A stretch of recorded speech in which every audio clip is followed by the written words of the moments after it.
What's up? What's going on, everybody? So, as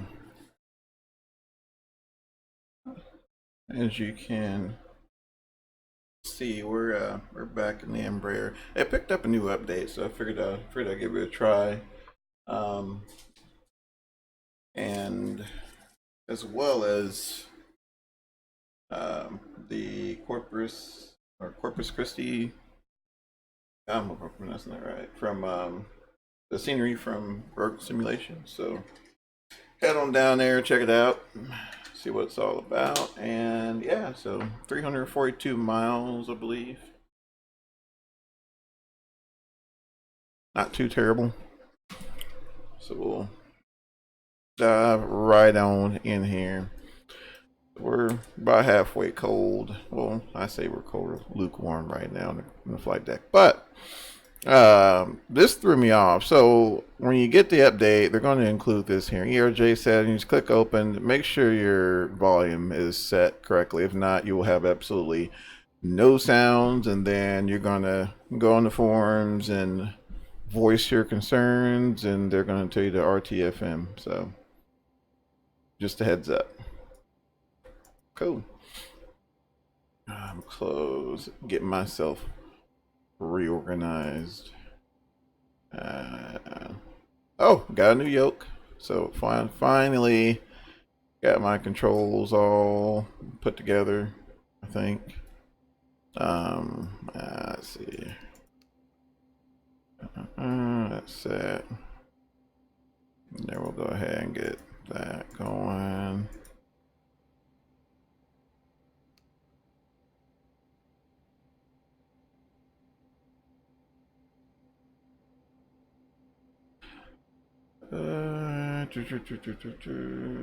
Cool. Sim brief. Courtesy of good old simbrief.com. So yeah, what is it? Right at an hour. Takeoff touchdown time is it? Yep. So shouldn't be too terrible on the time. Block fuel 6,394 pounds. So I figure we'll go ahead and set all that up before we. That's cool. I've been there before. Get all that set up real quick. I don't know. Passengers, heck, you can throw whatever you want in there, to be honest with you. I would say 39 souls on board. Alright, so do like 11, I don't know. About 1,200 pounds. Put that in there. What else we got? Fuel. I've got to have that. 6,394 pounds of go juice. Trim, we'll deal with that later. And we'll do D-rated takeoff. I think 17 right is the favored runway right now. So we got quite a while, or quite a ways as far as distance, so we don't have to burn up our engines trying to get out of here. So let's get all this going. Kilo Delta Foxtrot Whiskey. KDFW 17, alright. And what are we flying out here? Joe Pool? Yeah, so Joe Pool 9. Watch this, because I'm looking for it, I'm not gonna find it. Let's see here.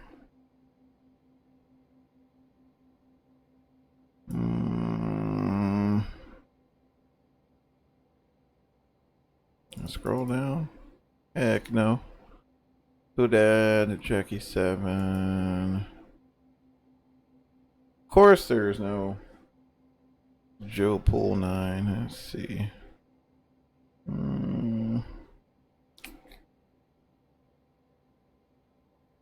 Where's it sat? I think there's another one too we could probably take. Need to edit this real quick. Yeah, all these are saying Joe Pool 9, so.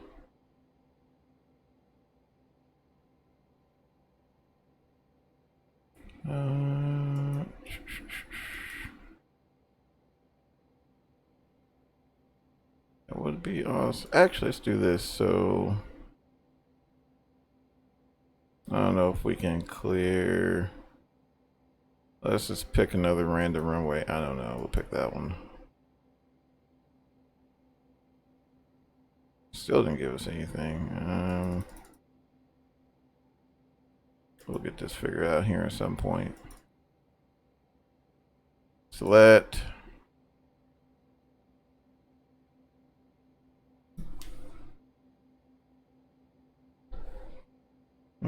And of course it's not in there. You're killing me.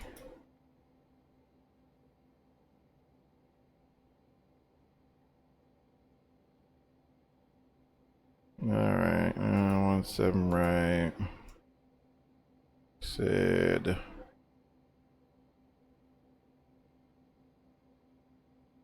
And Joe Pool 9 has been around for years, so I know it's not a new SID. No stretch of imagination. There's another one too. I want to say you can run. Yeah, I think it's Neelan 5. We'll run that one. Alright, Rival. Kilo Charlie. Romeo Papa. And throw that in there. What is it favoring? Let's see. What's that? KCRP 1-3. Okay. So we're gonna runaway 1-3. None for that. And yep. ILS. Cool. I think that's that. Most of these flights really don't have a whole lot as far as routing, other than maybe like a SID out and maybe like a VOR or something, and starting your approach. But this one we have a little bit. We got THX, so I believe THX is a VOR. Yeah, it's Three Rivers. So under route and out of route points, type VOR. Then we'll throw Tango Hotel X-ray in there. Okay, altitude. We'll do 27,000 on this one. Alright. Battery low.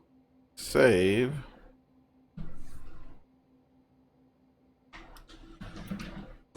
And what else we got? We have to do 2 minimum. Gotta do 2. Charging battery. We could do Zamley.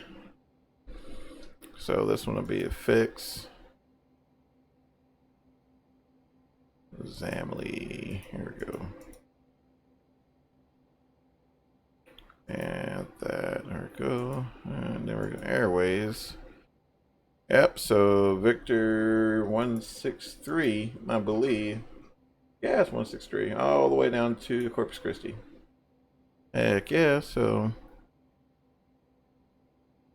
I think. Yep, THX.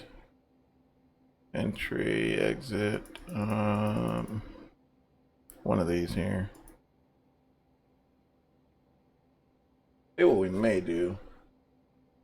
Where is Zamley?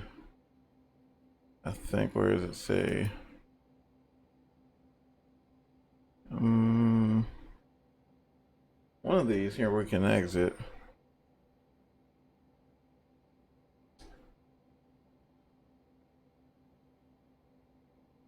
I don't see skids. Maybe Cinto. Don't see that one either.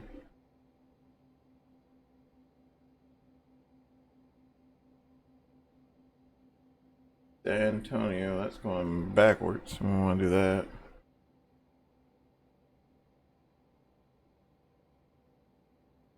Yans, nope. Let's go back to Airways. Let's go skids.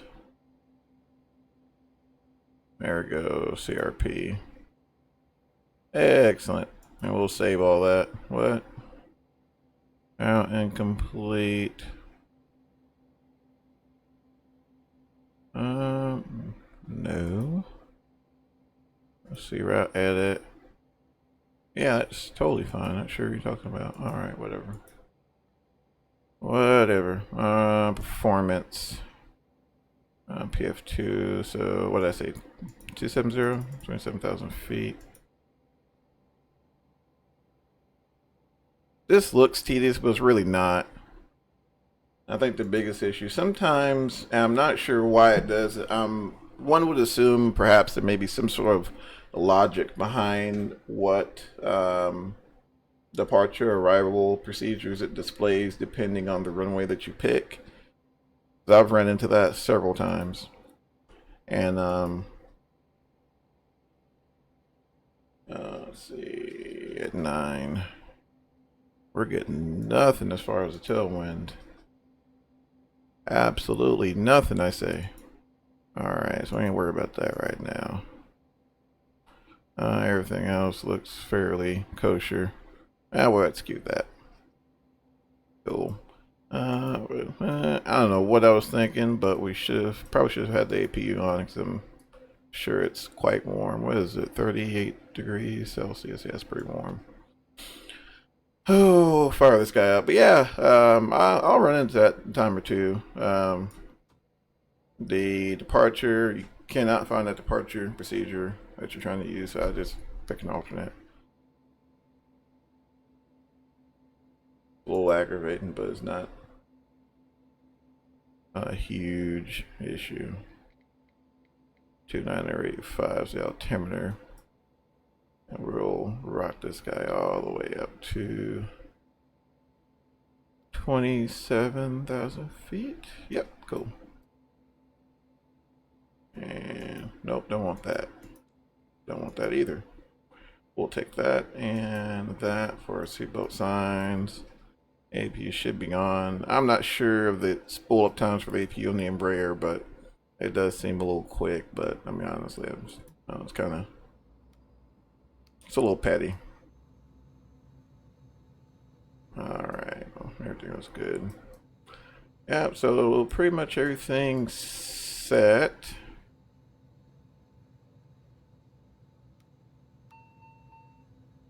And I knew. Alright, we'll go ahead and plan for, should be about the same, yep. Ground to cockpit. Plan acknowledged. Call me through the menu when you are ready. And we're ready, I think. Ground to cockpit. Tow is driving up. Beacon light on, fuel pumps on, hydraulic pumps are on. Alright, Dick, we're all nice and set up for right now.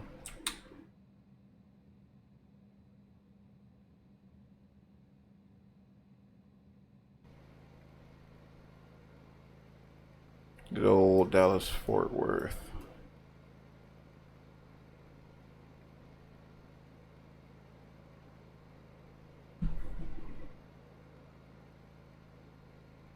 And probably need to go ahead and pull the ground cart.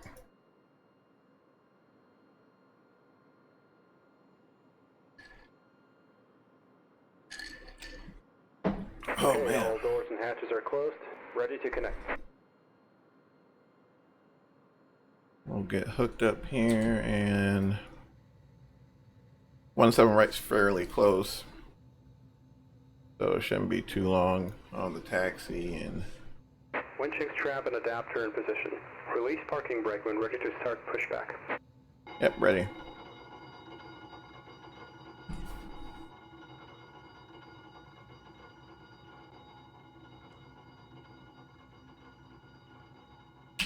Ready.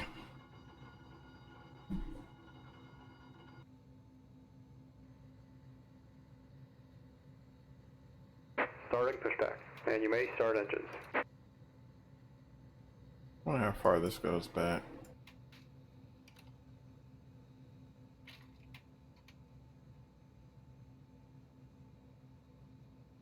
And we'll hold off on an engine start till we get the They're pushback complete. I'll fire everything up and get out of here. But yeah, this they did update the Embraer series. Seems like a couple of odds and ends. Nothing just super major. I know they added the that setting that I showed you earlier with the F mod sounds. So, like I said, just kind of be mindful of that when you fire everything up. That freaked me out. As soon as I started up, there was absolutely no sounds. Crap, I don't want to uninstall this thing again. And went and checked the forums, and someone posted the same exact thing, and they're like, yeah, it's check your settings. Oh. Now, I did notice this. When you, okay, go to your settings, set everything up right, cool. Well, when you reload the aircraft, you have to set those again. Apparently, there's no persistence as far as the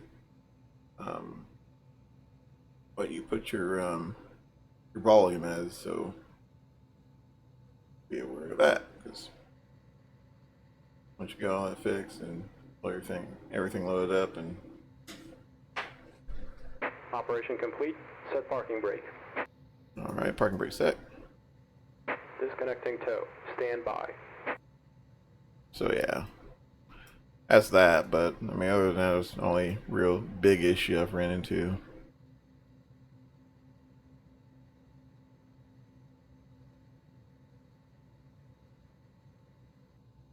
All right, disconnect. While he's doing that, I think we should be good to start. So we'll go ahead and make sure we're clear on the right and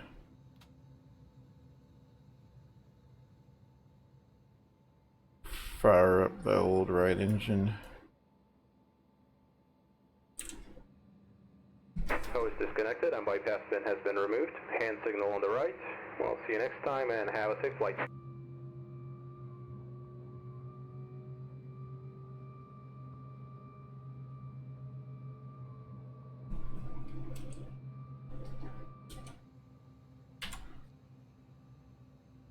Alright, number 2 is stabilized. Close that guy. Clear on the left. Alright.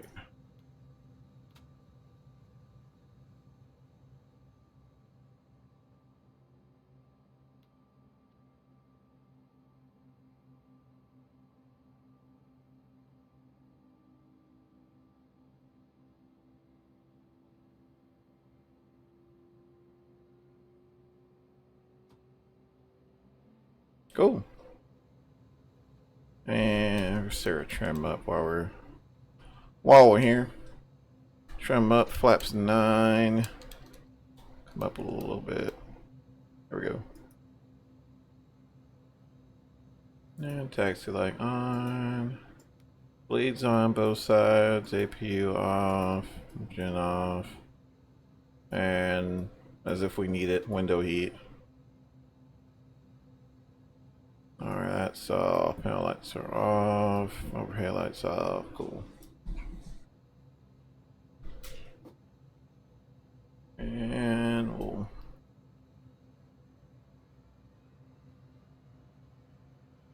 bump the power just a little bit.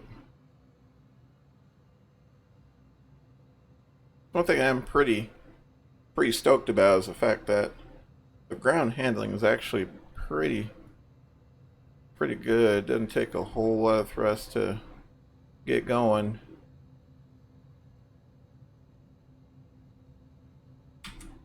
Just my seat a little bit.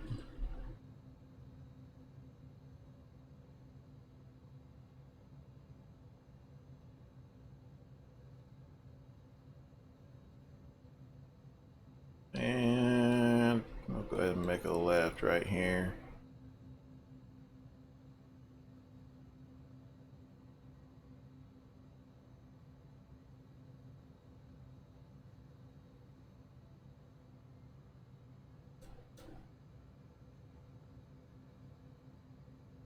And make a left right here. Now the bridge is to our left. We're not going there. Then we're going to keep straight. Actually, we'll make a right up yonder, and then we'll make another left, and it should put us to the whole short marker for 1-7. All right, and we'll make this turn over here.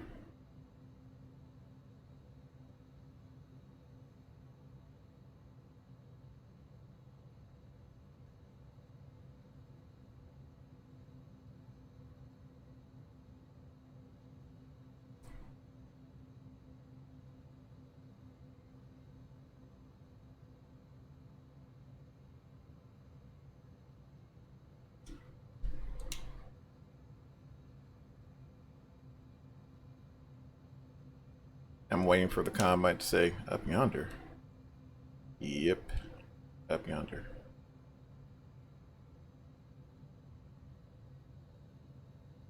Don't ask me if that's the unit of measure, because it's not. That's what we're going to call it.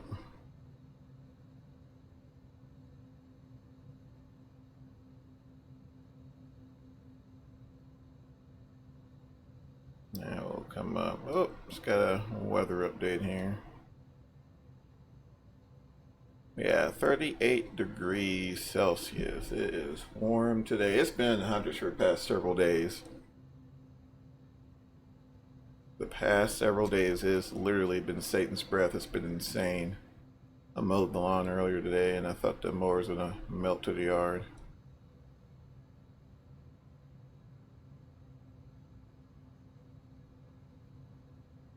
I mean, the sad part about it was I got up at like 8 in the morning, and get everything together, go out and mow. It's like, oh my gosh, seriously? Seriously, we're really doing this today. I'm hoping, okay, you know, I mean, my yard is huge. I was like, yeah, you know, knock it out, maybe an hour or so. But yeah, I think it was like in the 90s. Hey, in the morning. Woo!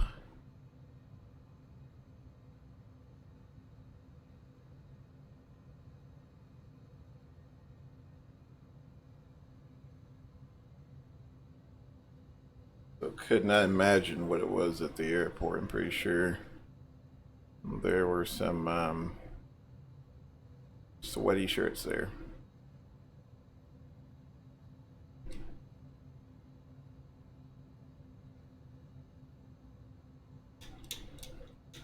Especially if you're in those aircraft where the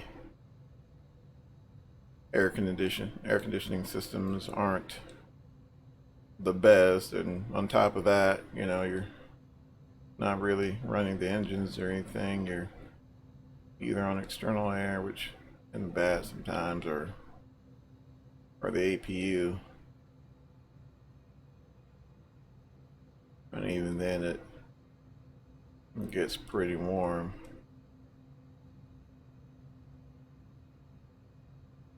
Makes you want to just stick a window unit something out the window.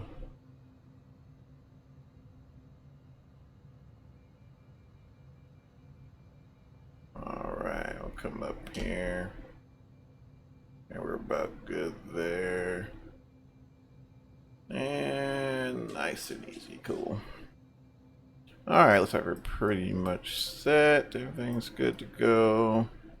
Let's do one final check, make sure flaps are indeed at 9 degrees. Trim set for 5. Everything looks good on up here. We'll go ahead and hit those landing lights. Normally, you like to hit them on once you get on the enter the runway environment, but since we're by ourselves, we'll go ahead and flick them on. There's no big deal. Alright, everything looks good, cool. Now, it'd be nice to use the flight director and the toggle. Now, every time I hit the toggle button, it does something with not what I'm, you know, wanted to do. It did something completely different the last time I tried. We'll try it again here and see.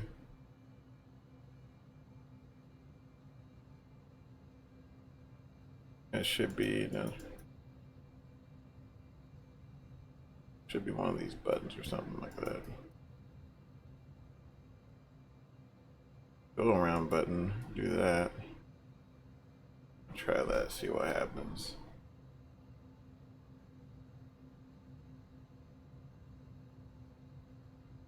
Alright, we'll do a rolling takeoff. And this yoke I have now is stiff as a board, so it's going to be a little twitchy. Alright, we're nice lined up, and we'll crack them open there, let them line up, and then we'll go ahead and set takeoff power. Alright.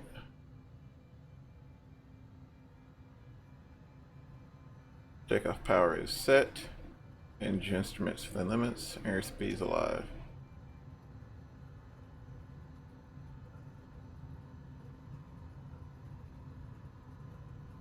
A knots.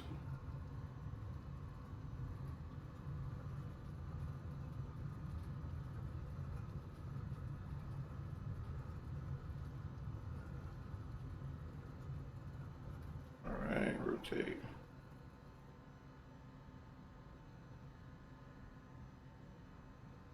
Positive climb, gear up.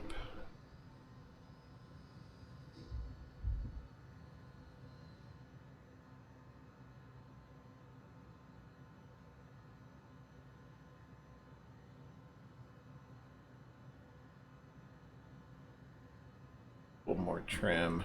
There we go.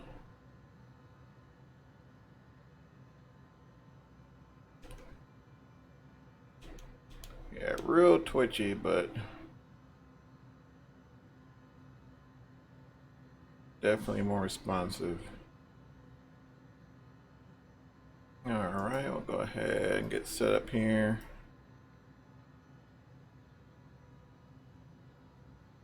And put this guy on nav mode.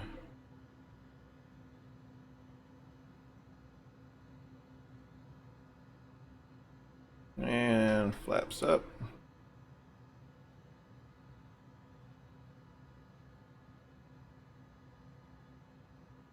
She'll flatten out a little bit there. A little bit more trim.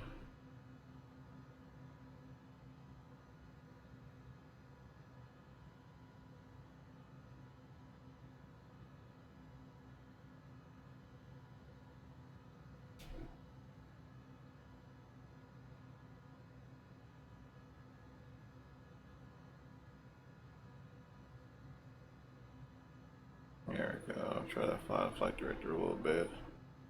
I didn't want that abrupt change in attitude. Hey, bud, what's going on?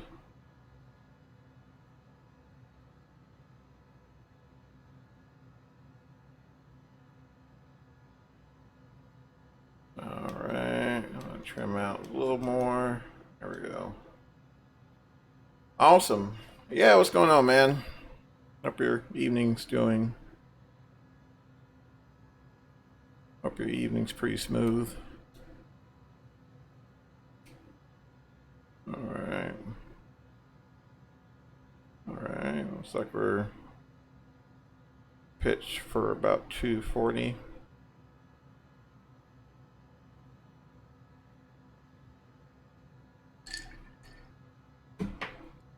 Doesn't take a whole lot of trim.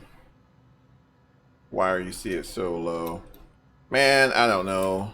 Every time I change my views, it sets me up like that. I really need to set a custom view for the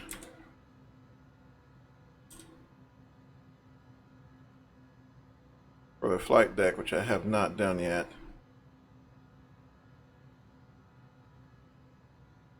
On my things to do here.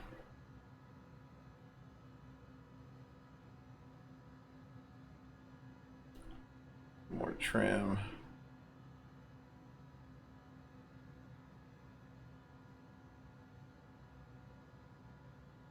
At 8,000 feet.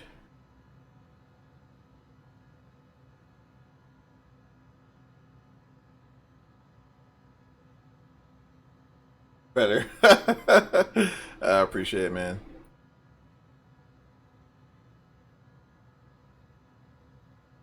Yeah, sometimes I set them up on most of the aircraft I have, but This one here in particular, I have not done yet.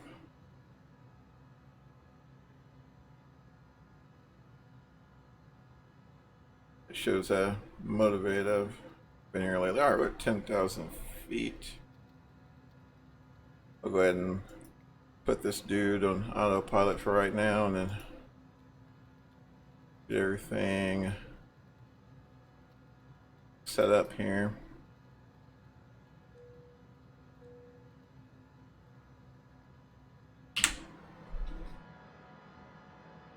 That one's set up.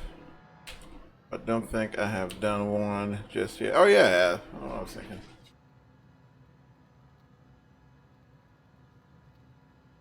Yeah, there was one floating around there somewhere.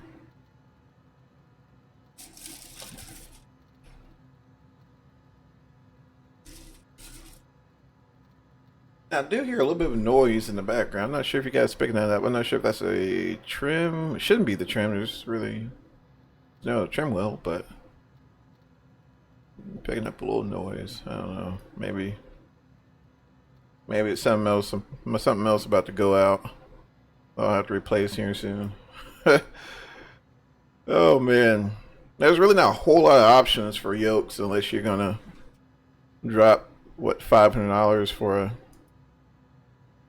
something crazy. I know that honeycomb. I know honeycomb, or where if it's a honeycomb or arrow. I don't know. One of those. There's a new yoke coming out. I don't think it's out yet. I was gonna wait for it, but my old SciTech didn't, so I had to go ahead and replace it.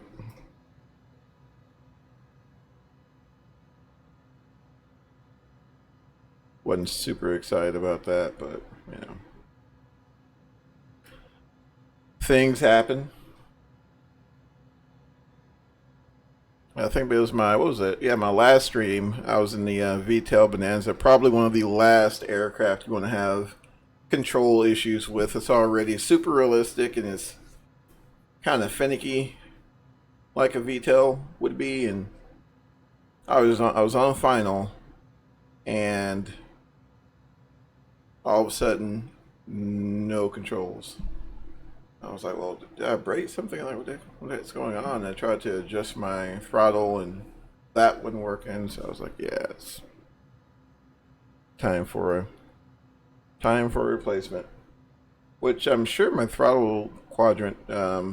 I use the was it the SciTech Flight Sim yoke? So it comes with the yoke and the throttles, and I'm sure the throttles are good. I think maybe the yoke is the one that died on me. So I got like 1, 2, 3 different quadrants now.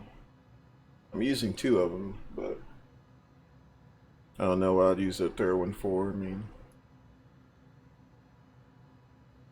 sure I'll find some use for it. So it's like we're at 16,000 feet for 27,000. Climbing at about 270. So the flight is not super long. Once we get to cruise, we'll probably get up to around 0.7 Mach, and that should get us there in a little less than an hour or so. But yeah, what is this, version 1.1.1? There you go. Yeah, so got that installed. If you haven't installed it, just run the Skunk Crafts updater. That'll get you updated. Just make sure you don't have the aircraft loaded, as it won't roll the update properly. So just be mindful of that, and load up some metals, 172, whatever you got. Load that up, roll the updater, and should be good to go. And nothing, you won't notice anything major. Like I said, the only thing you'll notice is the little Fmod volume level there, and they're probably add some other stuff. The direct keyboard entry, I don't really use that much. So you got that.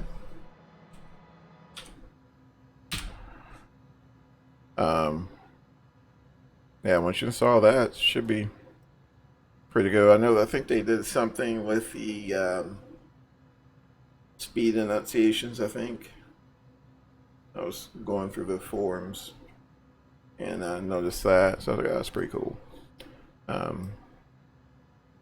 think the biggest thing I'm pretty excited about is they haven't just stopped development on the line. They're still updating it on a fairly consistent basis.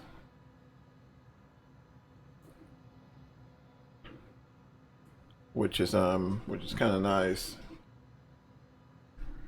I think well, no, I take that back. There's a few of them out there. I think Flight Factor, they're starting to release their frequency updates seems to be increasing. I think they pushed out an update for the 757. So I may my next stream I may pull that guy out. We'll go ahead and 2.9 or 2 altimeter. Pull that guy out and see what changes they made. I know the big update they're doing, which is in fact a paid update,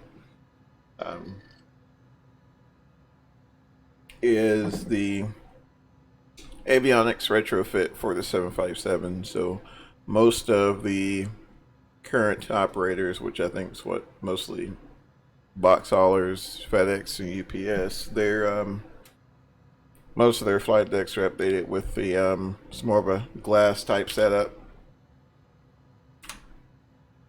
And I think Flight Factor will be bringing that to us here pretty soon, that'll be nice.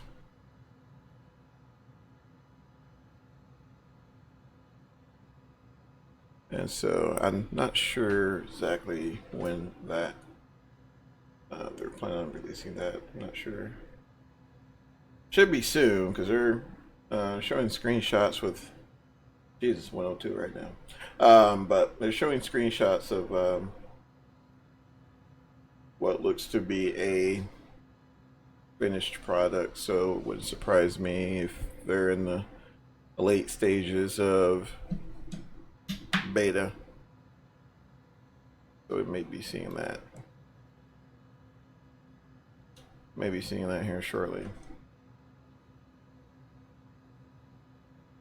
Hope so. Now, the one thing would be nice to see an update for is the what is that? The CRJ 200. It'd be nice to see an update for that. But I think the guy who's developing that has his hands in so many other projects. It may be a little bit before we see anything on that one.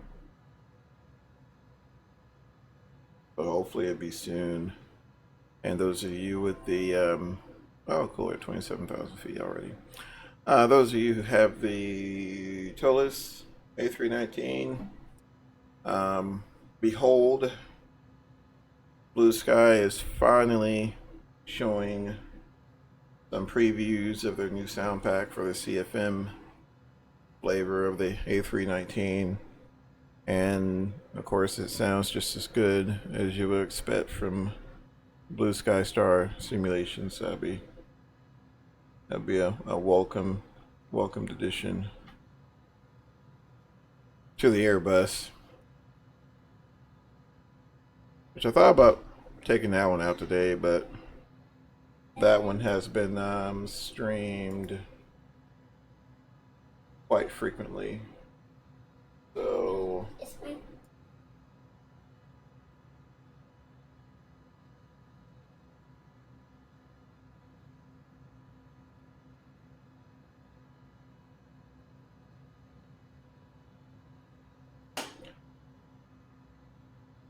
toddler alert, sorry. But yeah, so that'll be a breath of fresh air for the A319. But yeah, going back to I was going to stream it, but that so popular, it's been streamed quite a bit. So let's see what we got here.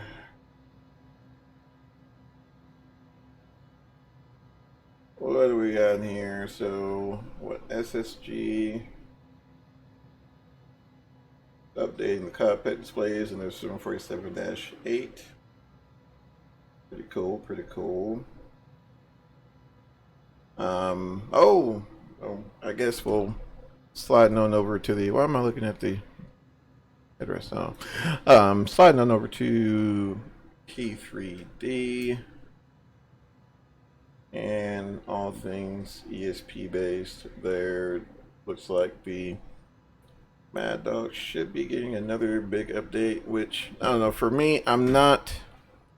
I think they're releasing the performance management system. It's an older type performance management system that was used on the McDonnell Douglas series of aircraft for quite some time, and I think they're releasing like a little separate GNS module as an option as well, which I don't know. It doesn't really fluff my feathers. I mean, I'm not just a huge fan, but you know, it will be interesting to get a little variety. So it'd be kind of nice to see what they do with that, and I'm sure they'll probably release some other performance-related updates.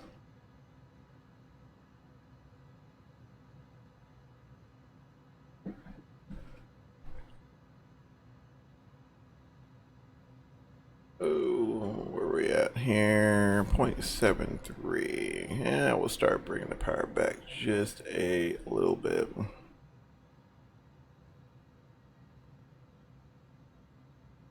Let's see what she does.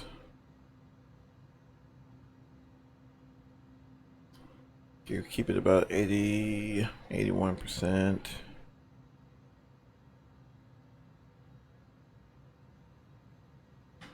And like I said, we don't have much of a action. In fact, we don't have a tailwind at all. So, but ground speed isn't too bad, about 400 some odd knots.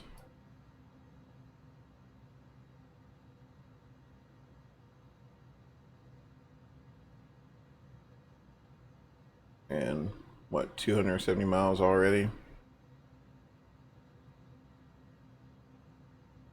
Oh man. But yeah, so I'm not quite sure.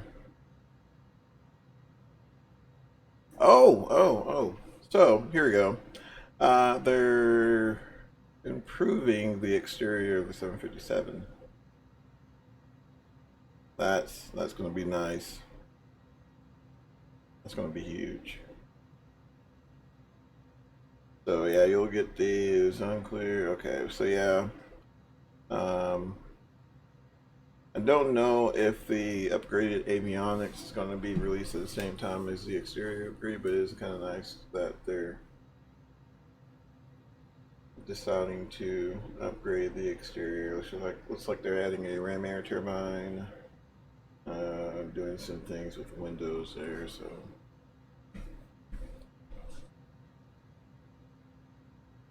shouldn't be too bad at all.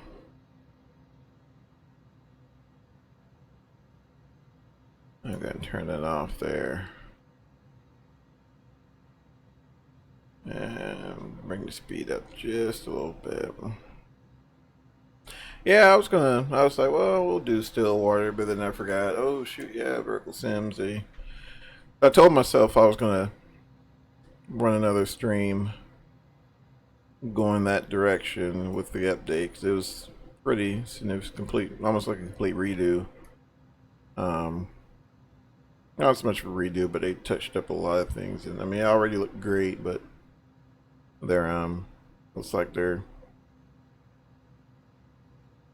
did some things with the texturing and all that fun stuff, the gates. So we'll see when we get there. I missed out on the update that they did for well, I don't think I missed out. I think it's still there. I don't know. I guess probably should be a comment, see if it's still available. I hadn't looked at it, but I know they pushed out a some scenery for a few states in the southeast, which is pretty nice. They did Georgia and a couple others. max speed. Alright, we'll go ahead and bring it back just a little bit. 77% in one. It should settle down here. 0.73. Be a decent speed there. I mean, we're still doing like 440 knots ground speed, so it's not horrible. Speaking of that, I was going through the forums on XCraft forums and probably saw one of the most well-written concerns I think I've ever seen on a flight sim forum. This individual, he posted regarding the cruising speeds on the Embraer and posted references and things like the guy. I mean, the only thing I was missing is like APA formatting. I mean, it was things like a freaking college essay, and he posted it or whatever. And I mean, what he wrote about was kind of, I don't know. Was, hey, what's going on, man? What's up, buddy? But yeah, it's what he wrote about. It was really trivial. I don't know, but but yeah, I mean, he had pictures, he had screenshots, the whole 9 yards. I mean, this guy wanted his voice heard, and I'll be honest with you, even though what he was writing about was, you know, I mean, I don't know.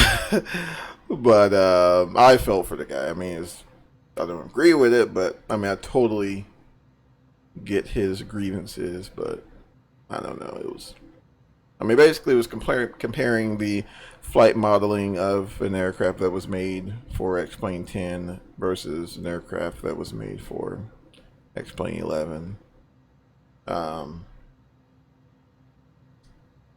Excuse me. And yeah.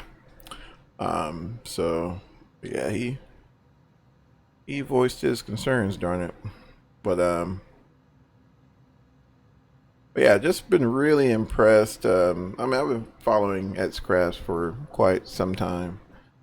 And I think what was it, the Embraer 17 series? I think it was the first one I picked up from him.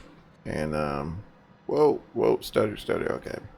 I'll puck her head up a little bit here and see the cabin. Well, nicely done cabin. I think we've covered this one, but yeah. So I mean, the flight modeling's always been not well. I guess it's fairly close. I'm assuming, not sure, but I mean, the actual exterior modeling and the flight deck modeling has always been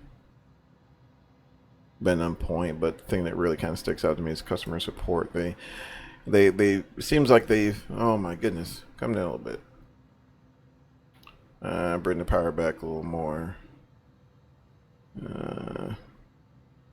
I kind of want to hold 0.74, but we'll see. We'll bring it up to 78%. And one first, we'll go ahead and change our thrust rating to cruise, which should bring us my max cruise. And one should be 85%. Alright, let's bring the power up here a little bit.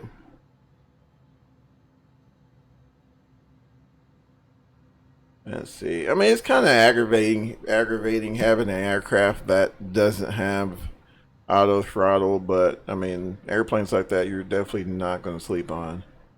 Let's see. Now we'll do. Let it come down here just a little bit, about 80%. We'll see where 80% gives us. We'll hold that right there. All right, cool. But I love their support. They do a really good job on support. You know, very helpful. They and here's the big thing I've noticed from a lot of developers. You know, let's say you have a person, they buy X-Plane or P3D or whatever it may be, and they purchase an add-on or whatnot, and it's almost as if you have a lot of developers that assume that um,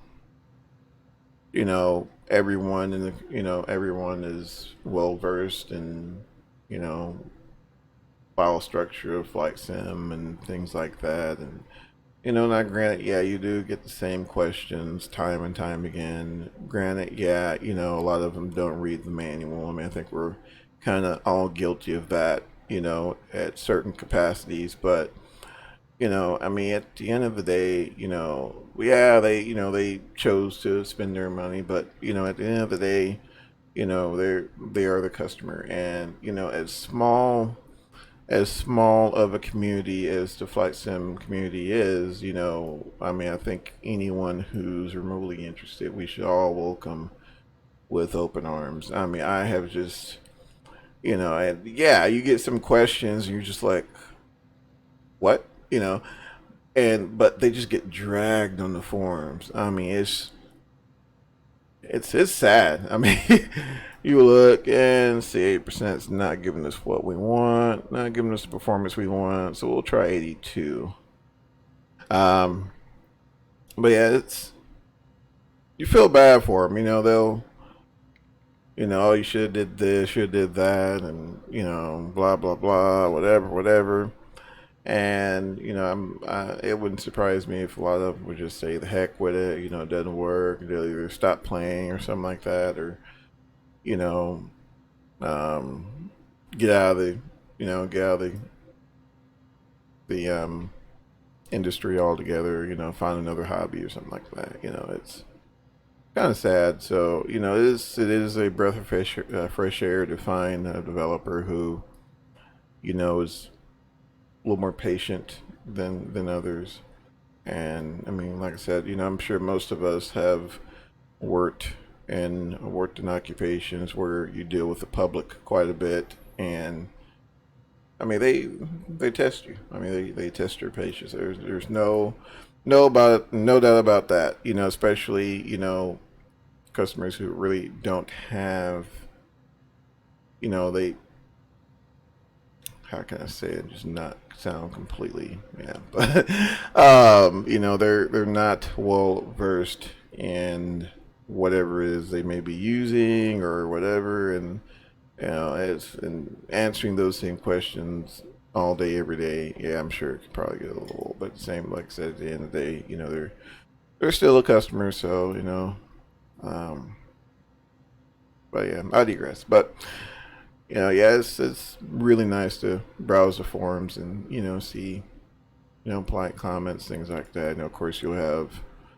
that particular person there that I'm not sure why, but they'll put their 2 cents in, and whatever. But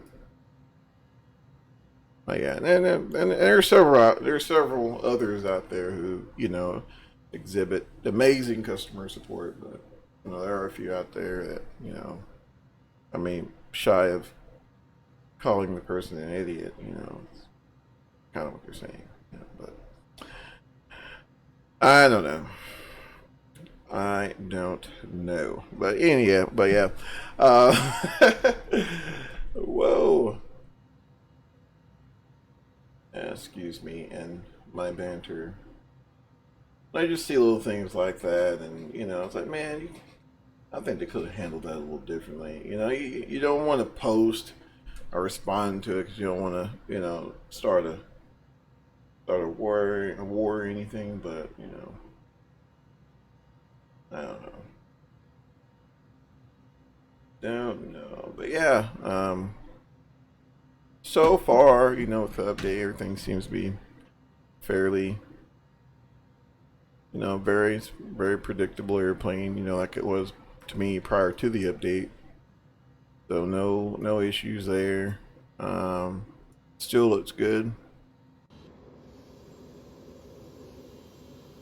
Just a real solid model. Um, Fun airplane to fly, even on approach at low airspeeds. As long as you know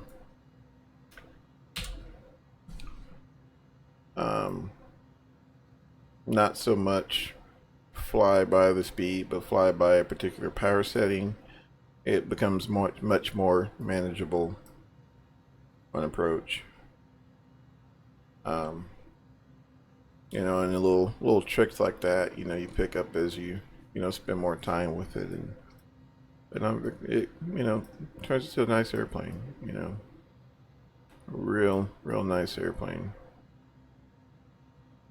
Now, I do think, or it would be nice to add a little bit more fidelity as far as in systems. You know, um, I think somebody posted, something regarding the air conditioning, and that doesn't work. It's not really a huge deal, especially for me. It's I don't know, can't feel the temperature changing anyway, so not a huge deal. But a little more systems fidelity would been kind of nice. But other than that, no, really can't complain. Um, Now I did see that Coronado released the a shorts 330 for P3D and FXX. Um, those of you who have both, like me, or only have X-Plane, it'd been kind of nice to see it for X-Plane. The turboprop modeling. Um, it's just better than X-Plane for me. I don't know. Um, would have been kind of nice to see that for X-Plane. I hadn't seen a lot of large turboprops or regional turboprops for X-Plane that just yet, other than what is that? The Saab, yeah, you got the Saab 340, and what else is out there? Coronado did Saab 340. There's a couple others out there, but nothing of extreme high fidelity, or what some say study level. So it'd be kind of nice to get a little more. They say they're what I've seen so far is they'll tend to release them for P3D FXX, and then they'll slowly port them over to X-Plane. So hopefully it's just a matter of time. We'll see. We'll see how things play out, and start seeing a more complete lineup for the sim. And it's getting tough. It's getting tough to balance between the two. You got you got P3D on one hand, and you got X-Plane on the other. And as I've always said, each one has their own pros and cons. There's really there's certain things X-Plane does well. There's some things P3D does well. Like I said, each one kind of has their own little nuances, and it's starting to get kind of difficult, especially when you start buying add-ons for one or the other. But that kind of, I don't know, especially those of us like myself, we're been, gosh, what, flight sim, been with FXX for years. Years. So it's hard to just say, no, just stick with X-Plane or P3D. Especially, there are certain simulations where you just can't. You just can't be beat. Fly the Mad Dogs X, MD80, MD88, what was it, MD83, MD80, A7, I think. That whole line, that Leonardo SH, or whatever that developer's called. One of them, I'm pretty sure I butchered it, but what I mean. That whole line there's just no comparison. And so, it's one of those situations. Well, there's no. I would be floored if they ported that entire simulation over to X-Plane. I mean, just floored, and I simply don't think that's going to happen. I just don't. Um, I mean, there's some out there that are pretty close, but there's just nothing out there like it. And so I mean, you have aircraft like that, where it's almost like you have to have the sim just for that particular airplane. Now, there's a couple others, A2A, for example. I love their aircraft. They're always a challenge to fly.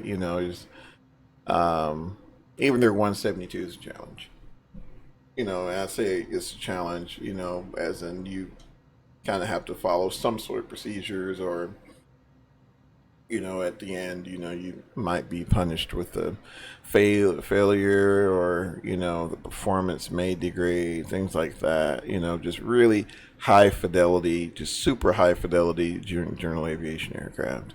I don't think they've crossed that bridge over into X-plane territory just yet.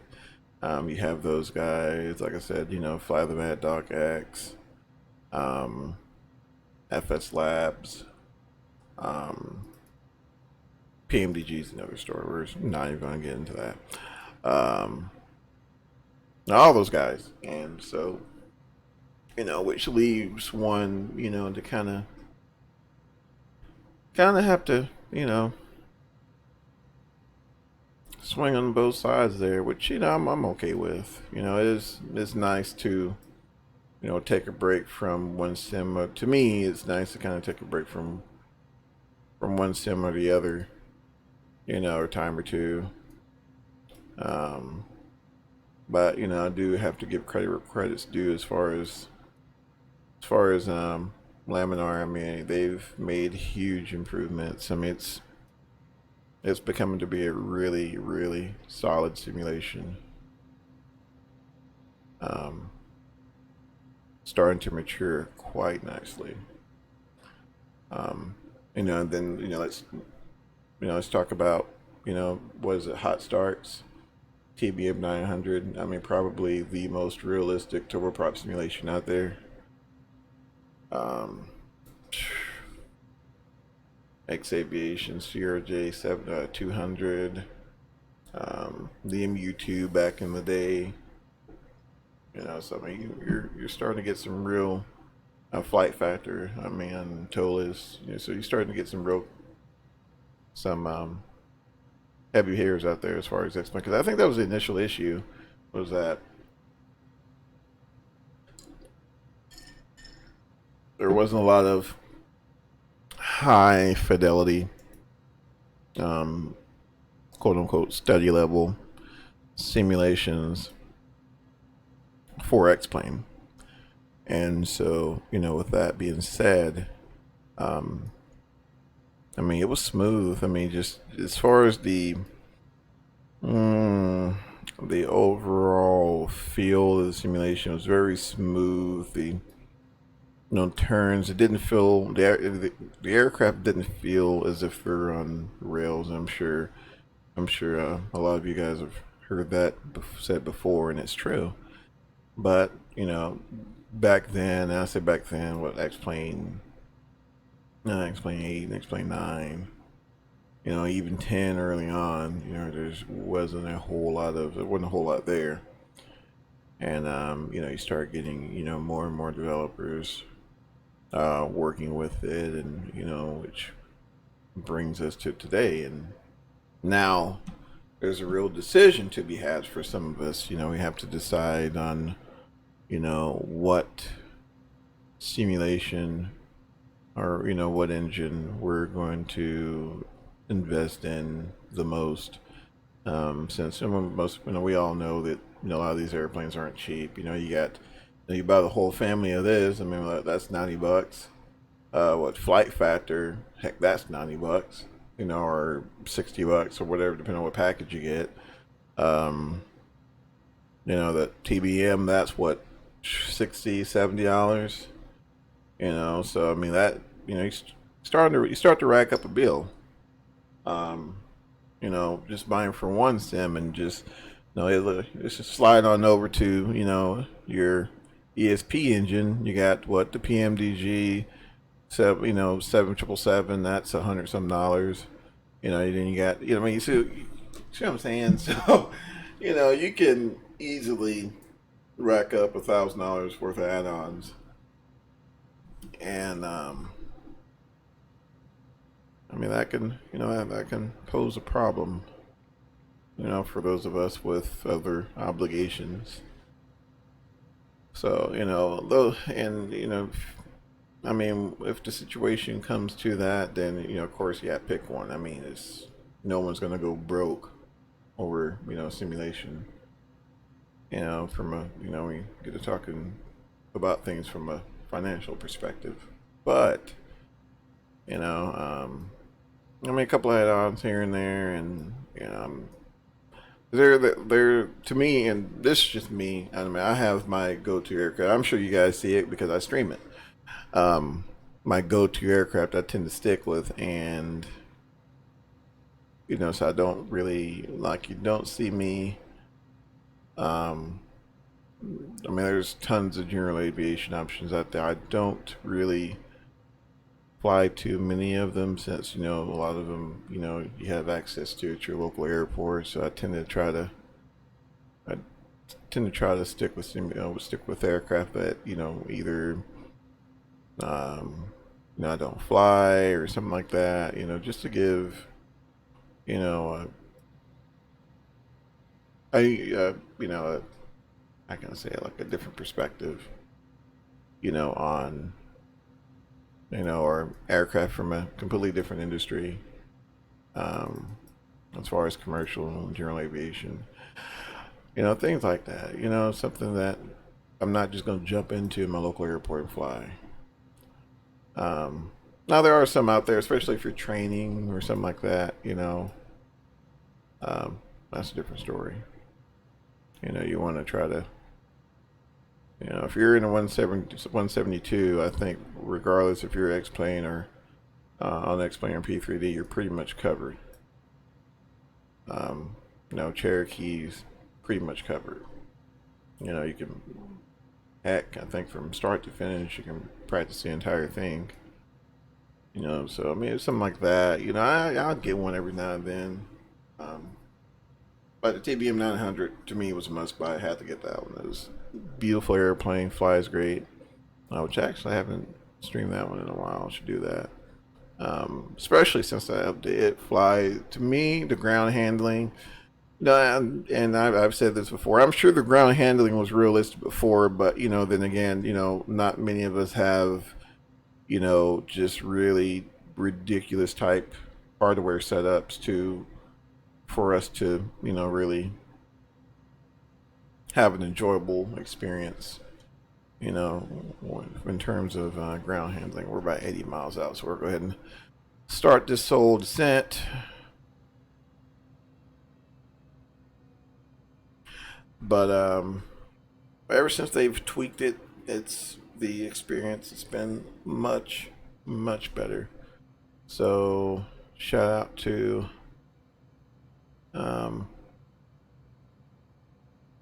the development team on that one.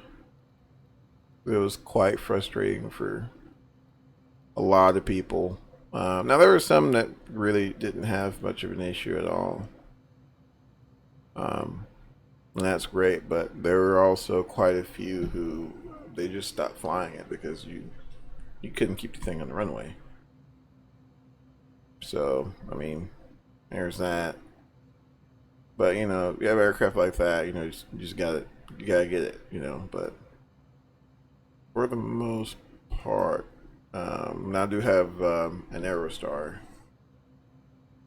And a couple others, but that's pretty much it, But then there's some who just prefer, all general aviation. So I mean, I think right now, there's a good variety of options out there, no matter what your preferences are. So, and there's, you know, there's always future development. I think what that MD-11's being worked on still. I think there's about to be DDN. I think is doing that Global Express or some type of business jet that's just going to be, you know, some long range business jet. That's, I think it's going to be a heavy hitter when it releases. It's going to be pretty nice. They got a ton of options out there. Alright, let's start this ascent here. About 2,200 foot per minute. We might come kind of, I think we'll be fine.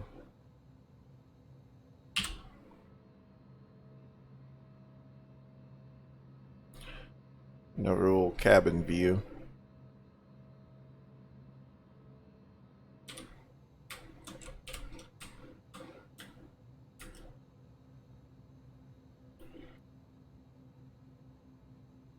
And do need to get some weather. Let's see. What's the weather? So winds are out of the southeast at 11, gusting 23. Awesome. So basically, coming off the water. That sea breeze there with 11. Yeah. So gusting 23. Visibility 10, a few at 3,400 feet, few at 4,500 feet, broken 25,000. Temperature is a very cool 35 degrees Celsius with a dew point of 25. Cool. Sounds like a fun time.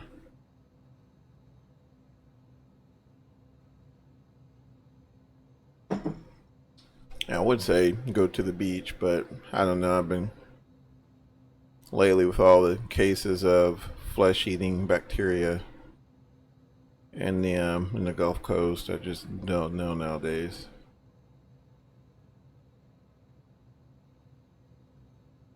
Which I think it's getting better, but I don't know. Still don't trust it. I'm bringing power up just a little bit. Go from airplanes to flesh-eating bacteria. Yep, that just happened.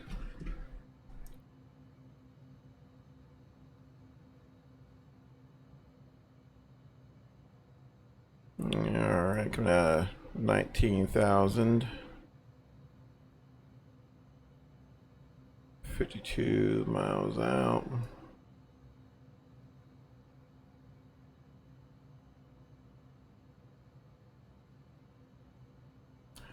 Now, I will say this, and this is a completely uneducated observation. I have absolutely no time in the Embraer, but just looking at how slick this airplane looks, and I mean, I'm sure most of you agree, this is a fairly slick looking airplane. I mean, not,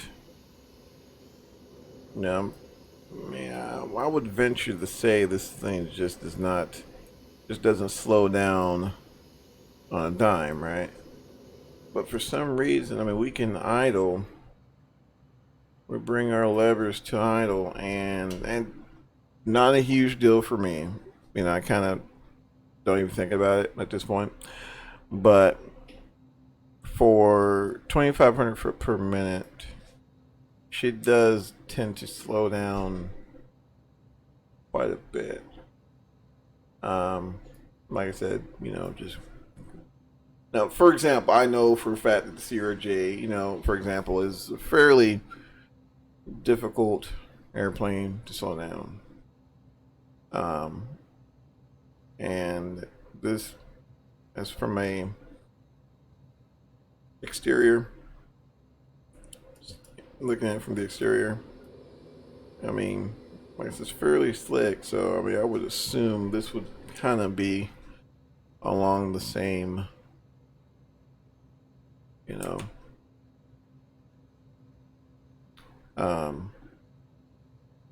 You would assume it would act somewhat the same as with any large jet.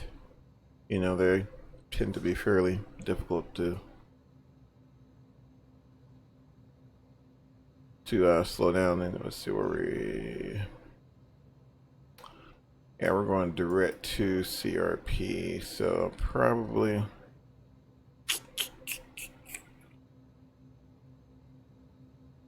Let's see where we. I probably should have just went direct to the final approach fix. Not a big deal. Not a big deal. Let's see, we're about 13 miles out. I'll tell you what we'll do. We'll go ahead and sync our heading buck through this guy in heading mode. And we'll just go ahead and make a left turn. But yeah, I mean, that's all I'm saying. You know, it would seem to me, you know, especially at really high vertical speed. When I say really high, I mean 2,500. But you know, it seems that we wouldn't slow down as much as what we're slowing down there. But I mean, whatever. It's not a big deal. Just more of an observation than anything else.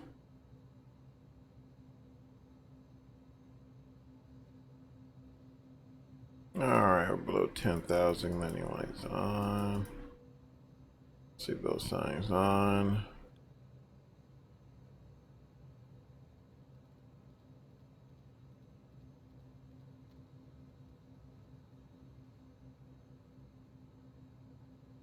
Yeah, I think this should come out fairly decent. Let's go. Let's see. What was it? 2987 now. We'll make a quick adjustment. 2987.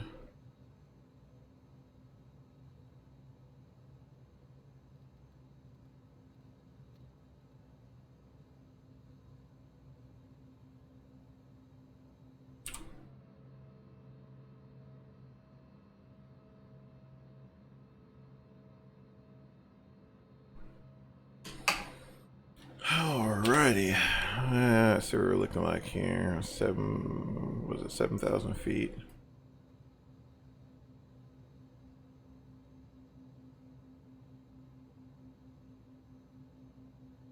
Alright, bring up our vertical speed a little bit. And we'll zoom in. And let's see.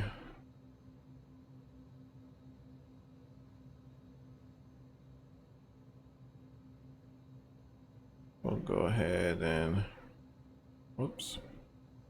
We'll go ahead and not do that. Make a right-hand turn.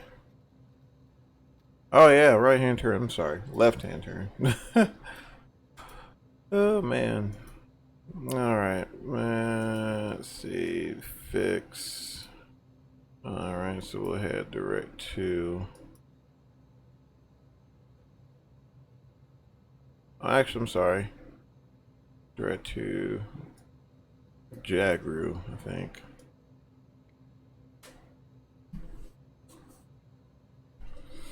And we'll get under it here a little bit. All right, 217 on the airspeed. We'll get under it here a little bit.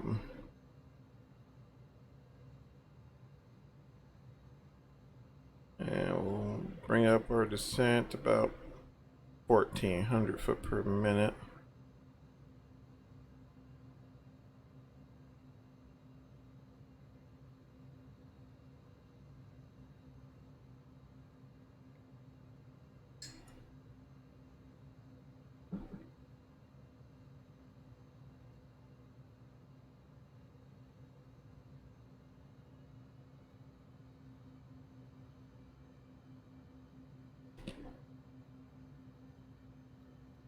Alright, we'll set ourselves up at 2,600 and put in vertical speed.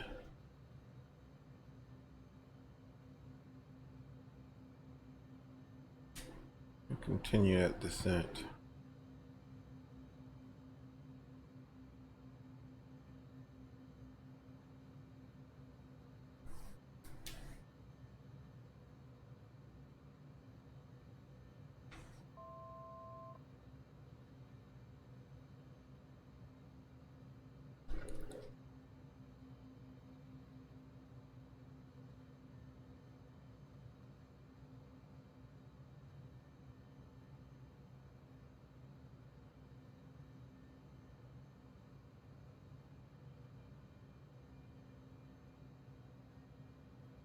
Oh.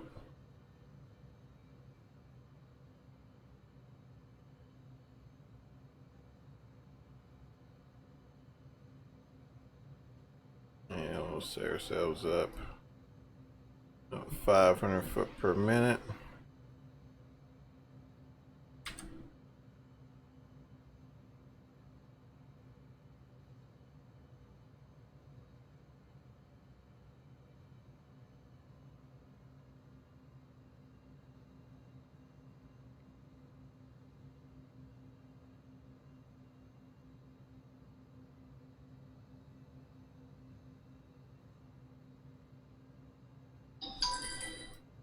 And zoom in just a hair.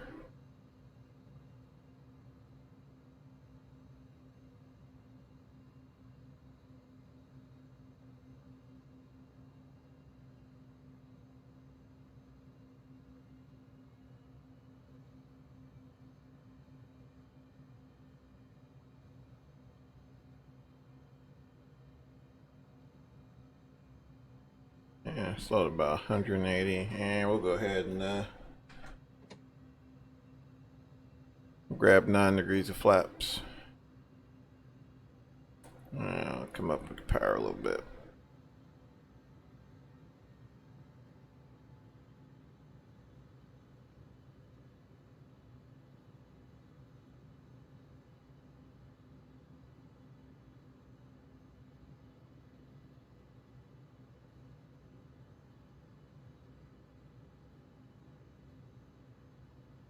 Alright, I'm gonna go left hand turn here.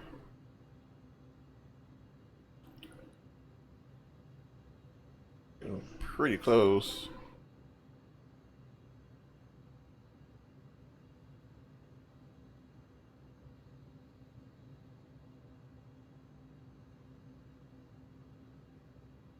Alright. There's Jack Rue.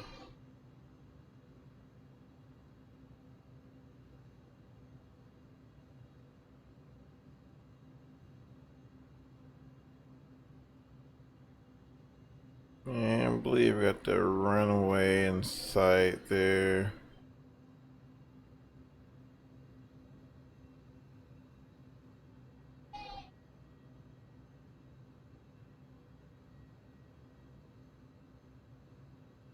And let's see, it's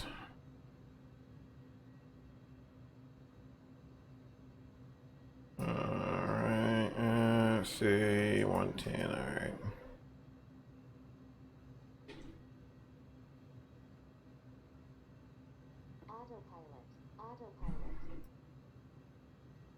And turn this guy off real quick. There we go.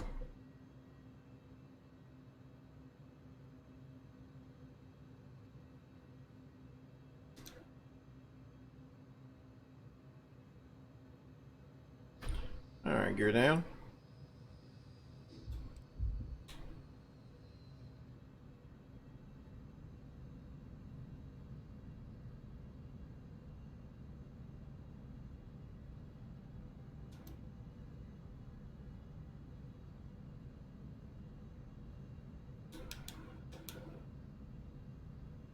And I think, what was that, flaps 22?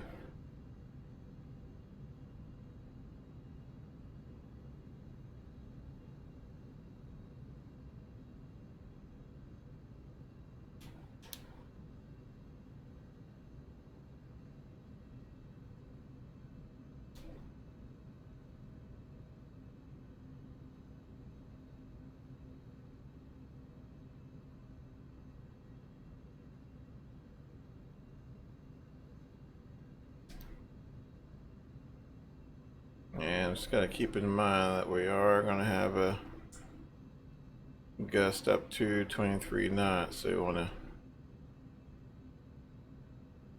add ourselves a little buffer on our VRF.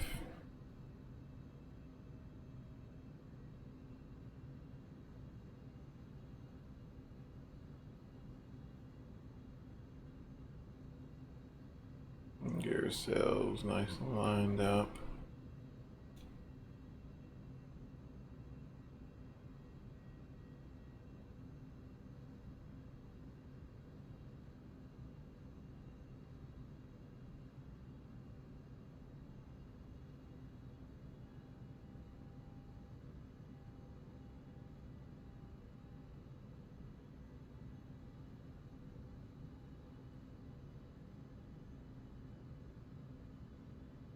Gonna burn a little altitude here.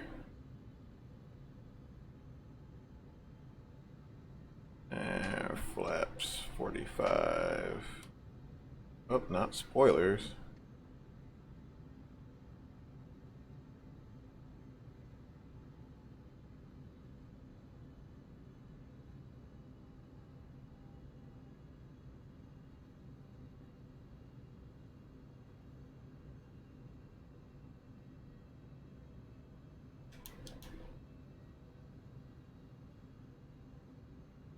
I'll try to keep about 120.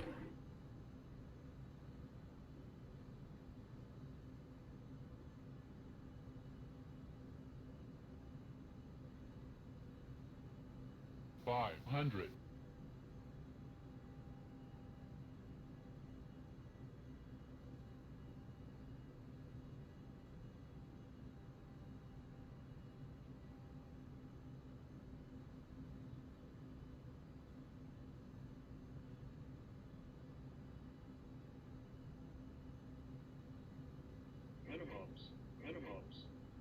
No landing other than the tree in the way.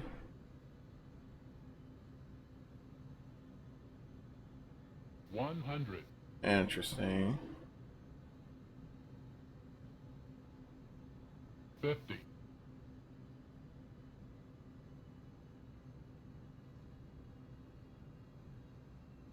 10. Alright, got it right there.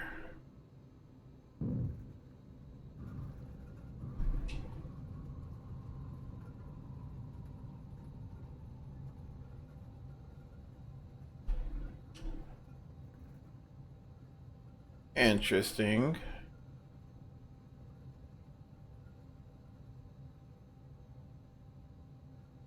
Might be something with my sim.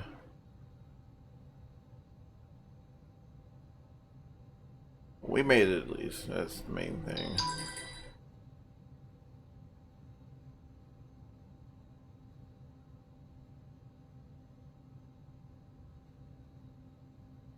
Made it and didn't kill ourselves.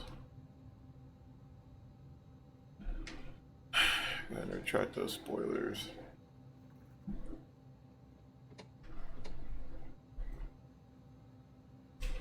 Yeah, I guess we gotta run a replay, see what happened. I kind of know what happened. There's a texture issue.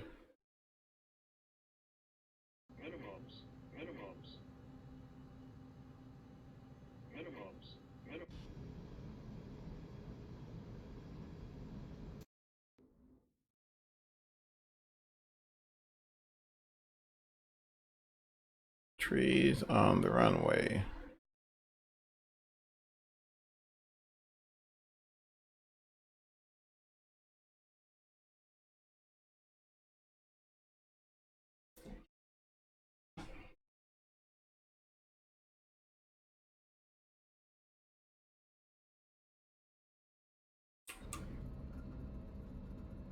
Yeah, let's see.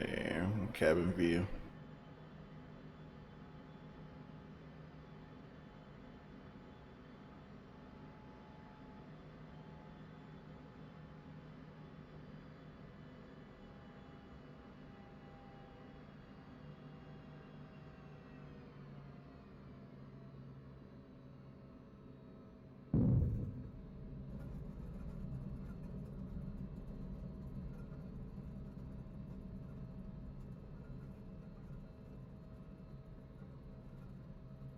Cool.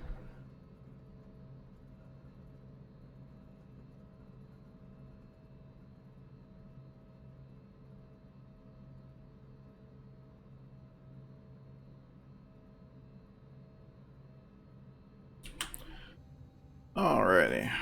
Go ahead and dive out of that replay mode.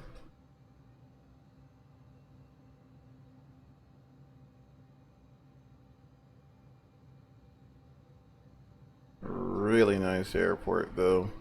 The troll tree thing, it's like a, I don't know. I don't think it's a huge issue, honestly.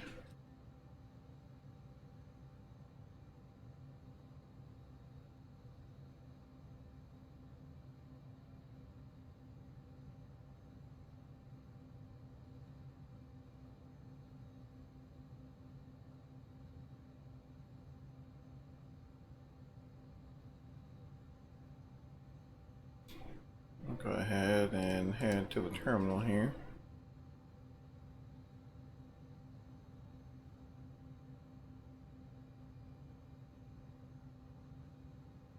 Overall, not a bad trip.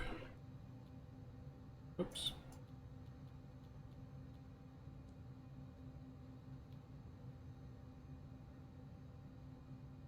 Fairly uneventful.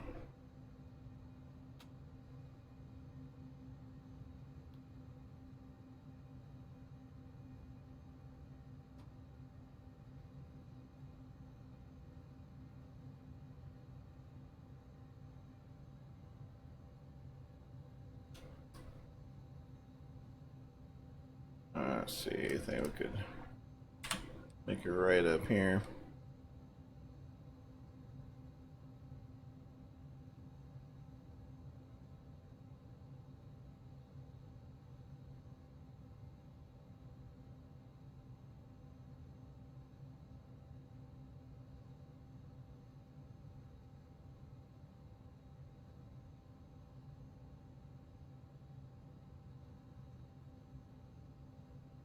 And we'll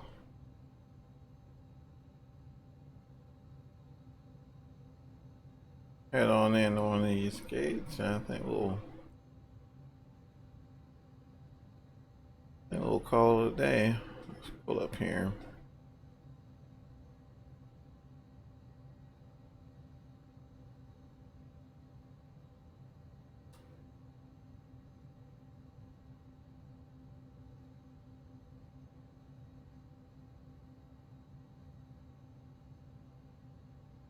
Alright. Ah, so you got Sam Gates here, so that's awesome. And a little nice and easy right there.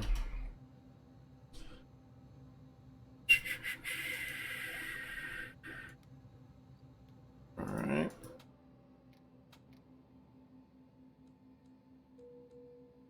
Whoops. Alright, strobe off. Beacon light on. Or beacon light off. Parking brake set. And we're good to go. Cool. Alright, guys. Awesome flight as usual. About to head off here and gotta figure out this whole tree thing. But till next time, guys, we will see you later.